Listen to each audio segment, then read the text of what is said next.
Hi guys, welcome to my floor.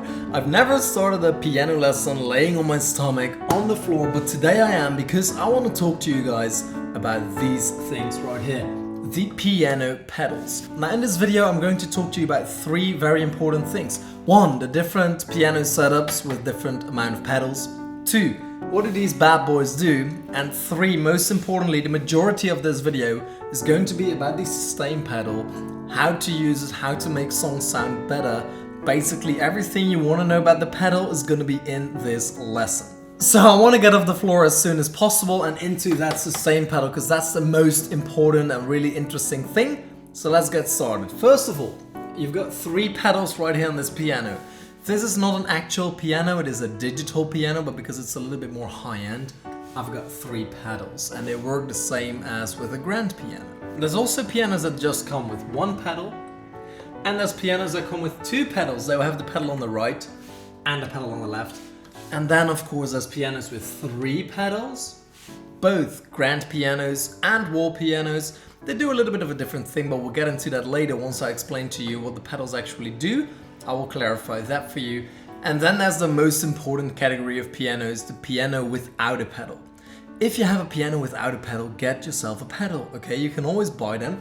It will be the pedal on the right, and I think they start at like $12, and it will be the best $12 you've ever spent, okay?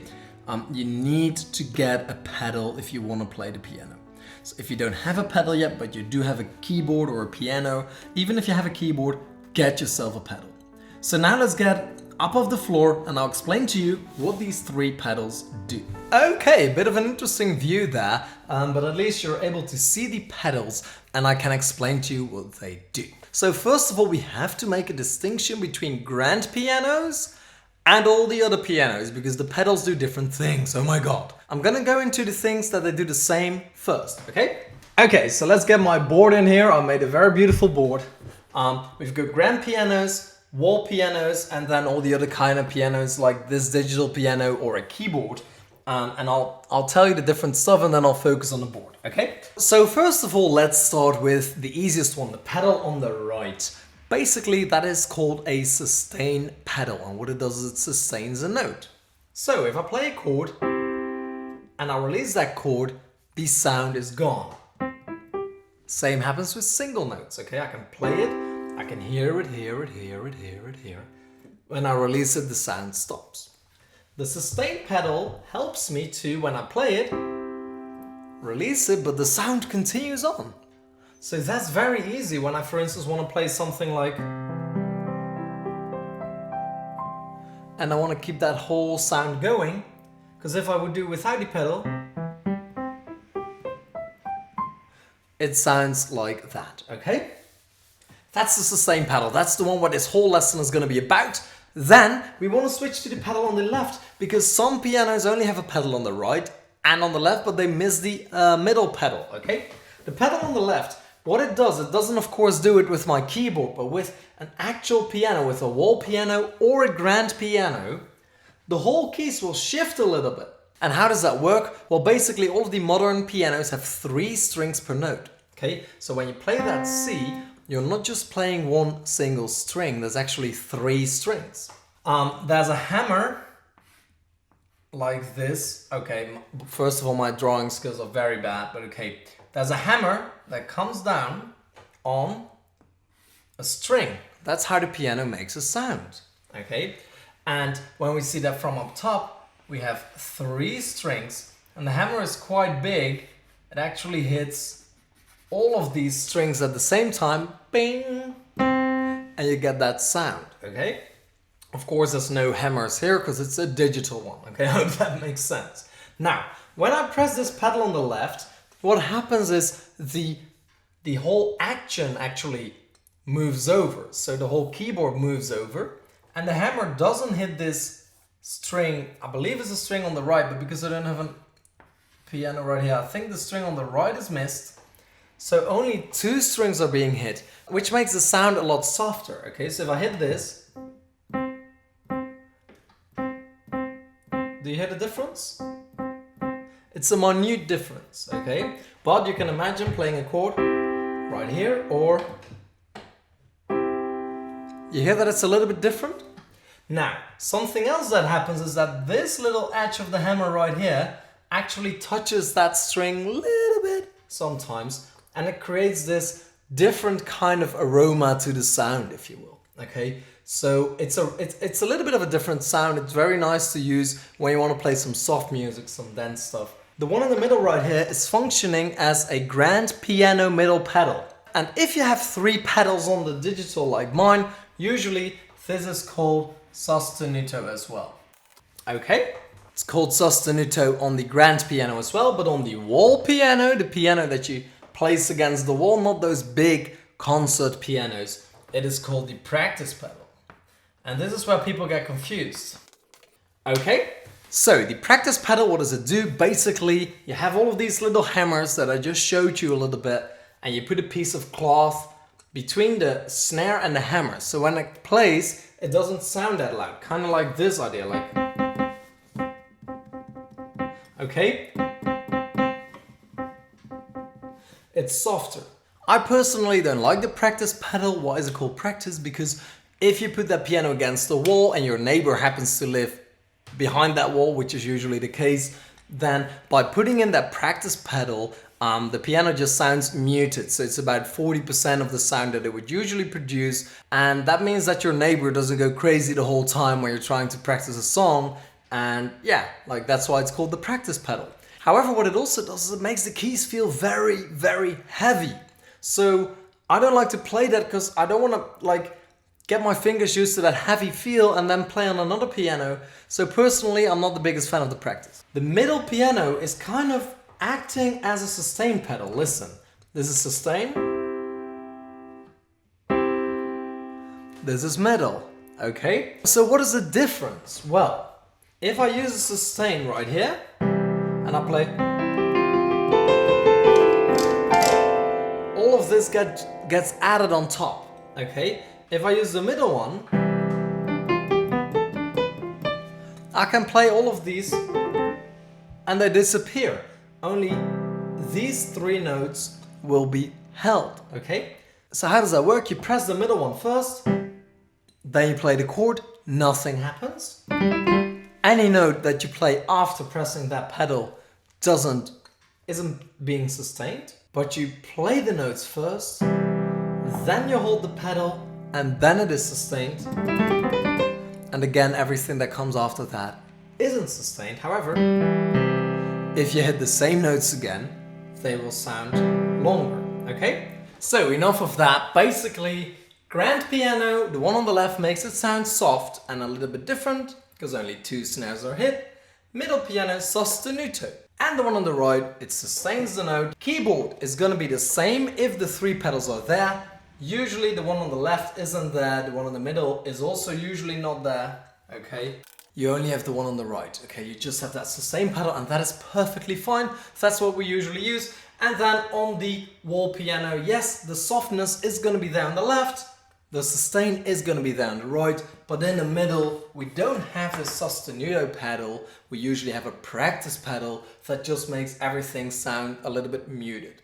Cool, so now let's just focus on the sustain pedal. That's the only one we're really interested in for this lesson. I just wanted to tell you what the 3 pedals mean to give you a comprehensive view, but now let's get right into that sustain pedal and how to use it. Oh, and before I forget, I have to remind you that there's courses on Skillshare, courses that are premium courses and you have to pay to get access to that, but I am now actually giving you 2 months of free access to those courses via the link in the description box down below. Okay, so make sure to check that out. I've got the Ultimate Piano course. That's an 8-hour piano course that will bring you all the way from novice, from never having touched a piano before, to being able to play almost any song you want, all the pop songs, all these songs that you hear on the radio, you'll be able to play those by the end of that course. And then there's different courses that go into more specific topics, but you want to make sure to check that out via the link in the description box down below. Some really great courses there. The offer of 2 months free is limited to 2,000 people, I presume, and I've already got 1,000 people in the course, so you may want to hurry up and get that if you want it. But for now, let's get back to the pedal. Okay, so this is what we generally do. We want to hold down that pedal, and then at a certain moment we want to release that pedal.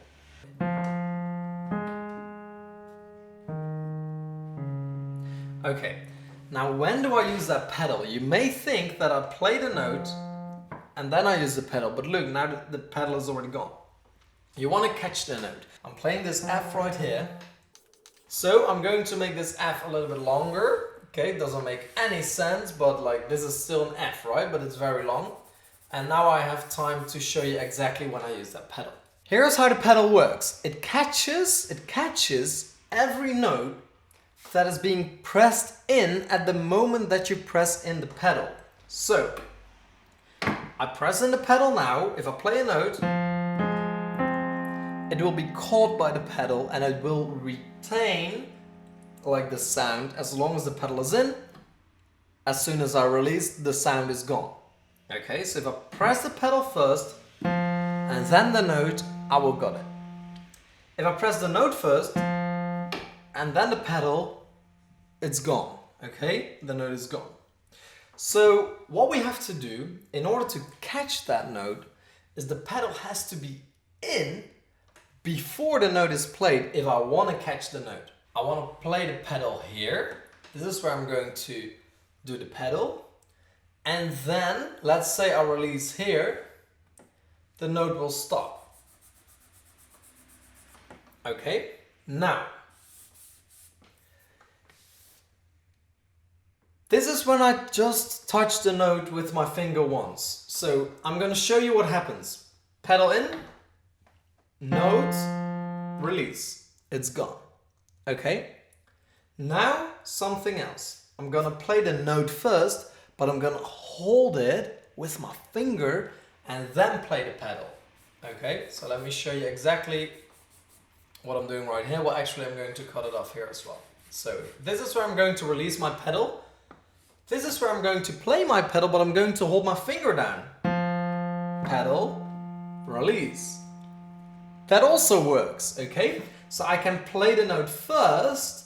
As long as I hold it until I use the pedal, it will also retain. Okay? So now up here, I'm going to show you how long I play the note. Few variations. Well, I cannot. So I release it immediately. I release it when I touch the pedal. I release it after I touch the pedal. 3 variations. First of all, the pedal is always going to be at the same moment. Okay? So I play the note, then I play the pedal. That's this option. The sound is gone. I play the note and I will release it at the moment that I press on the pedal. That works, okay? So if I release the note at the moment that I play the pedal, it will sustain. Now I'm going to play the note and release it after I've played the pedal. Note, pedal, release. It also sustains. If the sound stops before the pedal is pressed, of course we're going to lose it. So one more time. Now I press the pedal, of course it's gone. Press the pedal first, note retains. Press the note first, but I hold it and I press the pedal. Note is also being retained. First of all, why do we even release the pedal? We release the pedal because if we don't, it will become a mess. Okay, it starts to drone. We don't want to do that. Between every chord, we want to release that pedal. So we have to release it 4 times. We have 4 notes. What I want to do right here, as you can see, I play the F, then I press the pedal so I catch the note. That's what I want to do when I'm playing continuously or playing these chords. So we don't press the pedal first and then play the note. We play the note first and then we catch it with the pedal. Okay? Of course, when we start, the pedal is released. So it's a little bit different because as soon as we come to that A flat, I already have the sound of this F on the pedals. So something is already going on. So in the beginning, it's easy. Follow along with me. Play F, press the pedal and release. Okay. Now, the weird thing is we can simply continue this movement. Okay. I'm just gonna follow my board. Play the note. Release my pedal if it was in. Press it down again, release the note, play the note, release the pedal, press the pedal in, release the note, play the note, release the pedal, press the pedal in, release the note, play the note, release the pedal, press the pedal in, release the note. So the note is played before the pedal is released. Right here, I play my F. Okay? Before the pedal is released, I play my A flat. Before the pedal is released, I play my E flat. And before the pedal is released, I play my D flat. Now, what does that mean when we talk about measures? Okay? If we have a 4-chord progression, as we have right here,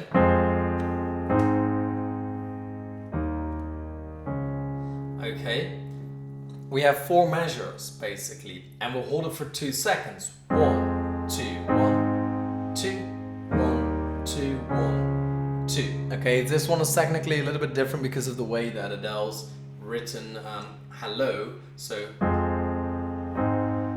ta ta ta ta ta. But it doesn't really matter. Okay, this is when the measure is being played. The pedal is being played just behind that. So if you want to talk about measures, okay, you have all these lovely things. You have like the 4 bars, right, with some stuff right here. I don't really care. And then you have a measure line. We probably have to do something like this. I really don't know. I'm not that good at sheet music. We release the pedal after we've played the note. So this is where we release the pedal. This is where we release and again press the pedal, and these are the measure lines. Okay, so it's happening after. That's where most people go wrong. They press the pedal at the measure line and you get something like this. Okay, and you go, I don't get it. I play my pedal at the measure line. Yeah, of course, you have to play behind the measure line. Oh, and there we go.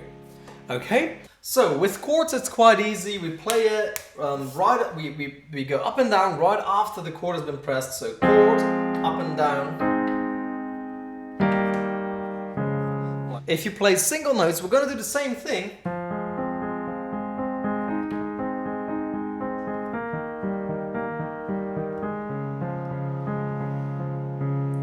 Okay, we play 8 notes. Now we're actually switching to a lower E and then G, etc. This is the measure line. Look.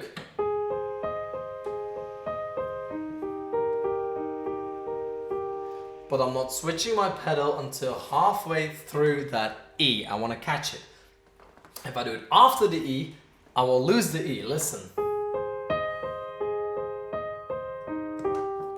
The E is gone. You don't hear this sound anymore. Okay, so I do it halfway through the E, so in slow motion, pedal is in, still in, still in, still in. Now I released it, but my note is still in.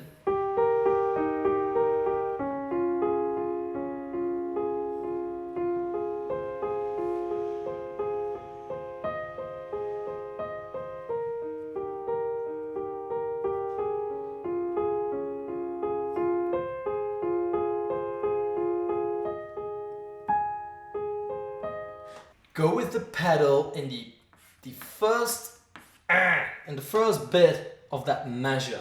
1, 2, 3, 4, 5, 6, 7, 8, and 1, 2. I'm doing the pedal action up and down during this bit right here, during the 1 note.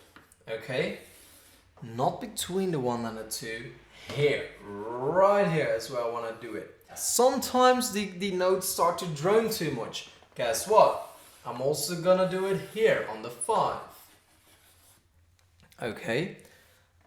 Sometimes you want to do it somewhere else just because of the way, like sometimes you may switch a chord right there and then you can do it right there. In general, when we switch a chord or when we switch, mainly the chord, or when you play dissonance, like that kind of stuff, you don't want to catch them in a thingy, okay? But if you go,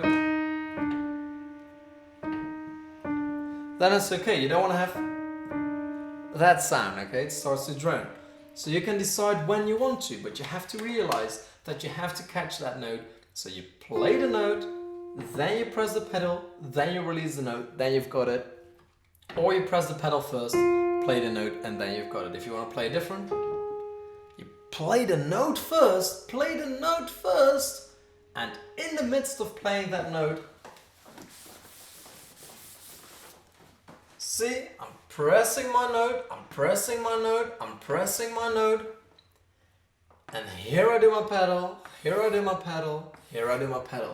I'm pressing my note, pedal, releasing the note, pressing the note, pedal, releasing the note, pressing the note, pedal, releasing the note, pressing the note, pedal, releasing the note, again, pressing the note, pedal, releasing the note, pressing the note, pedal, releasing the note. Okay, there's no pedal action here, it doesn't make sense because then I'm not catching the note. I have to catch the note. This was my lesson on how to use the pedals, how to use the sustain pedal. The other two pedals are a little bit too complicated to go into right now. Honestly, trust me, check out that Skillshare course in the description box down below. It's not just one course, I have 5 or 6 up, and on Skillshare there's over 20,000 courses, and you will get access to all of these courses with the link below. 2 months free access. I literally cannot think of a reason why you wouldn't do that. The Ultimate Piano course has 8 hours of premium content in it. It's a different setup. It's not me in front of the whiteboard, but it's filmed from above, and we have a lot of digital enhancements there. I've got a few courses like this. I don't understand why you wouldn't go there. Skillshare is a very renowned website. They have over 4 million users, I think. Yes, it is a paid website. It's kind of like the Netflix of courses. So you pay $8.95 a month, I think, and then you get access to all of these courses. But with that link in the description box, you get 2 months free. So it's kind of like if I propose to you, would you like 2 months free access to Netflix, or would you like 2 months free access to Spotify? You say to me, yes, Mark, please, right? That makes sense to me. And it's the same with Skillshare, especially if you like my piano lessons, you will like my courses there, but you may also like other courses there. Of course, they will ask for your credit card details, because if you go past the 2 months, yes, then you will have to pay, but you can cancel anytime. So if you enjoy the website, which I think you will, I mean, I enjoy Spotify, I enjoy Netflix, and I enjoy Skillshare. I'm presuming you will as well. If you enjoy it, please stay a member there. They've got some really great content. If you don't enjoy it for whatever reason, you can cancel anytime. But keep in mind, I've only got a limited amount of these to give away, and a lot of people used it already. I've got over 1,200 people in the Ultimate Piano course. So I don't know, I think the limit is 2,000. So check out the link in the description box down below. If you're watching this in 2019 or 2020, really hurry up, because this lesson has been up for a few years by then. For now, I want to thank you so much for watching. It really means a lot to me. The previous lesson that I did like this got 40,000 views in just over a week. So happy with that. So I want to thank you so much for watching me, supporting me, watching all the way to the end. That's just amazing. If you watch YouTube videos to the end on YouTube, that really means a lot to the creator, because we are being judged by YouTube, we are being rated by watch time. So if you watch more of the video, we get a better position on YouTube. So if you enjoy somebody's videos, make sure to not just watch a few seconds and then click away, but watch the whole video. Otherwise they get a bad reputation for the YouTube algorithm. I want to thank you again so much for watching. I know this has been a long one, but the sustain pedal is something that is very hard for me to explain to you if you're not physically here, because I don't know how it's going on the other end, okay? It's a very, very weird, abstract thing to teach. So I hope you enjoyed this lesson, and if you did, let me know by giving it a thumbs up or give me some feedback in the comment section down below.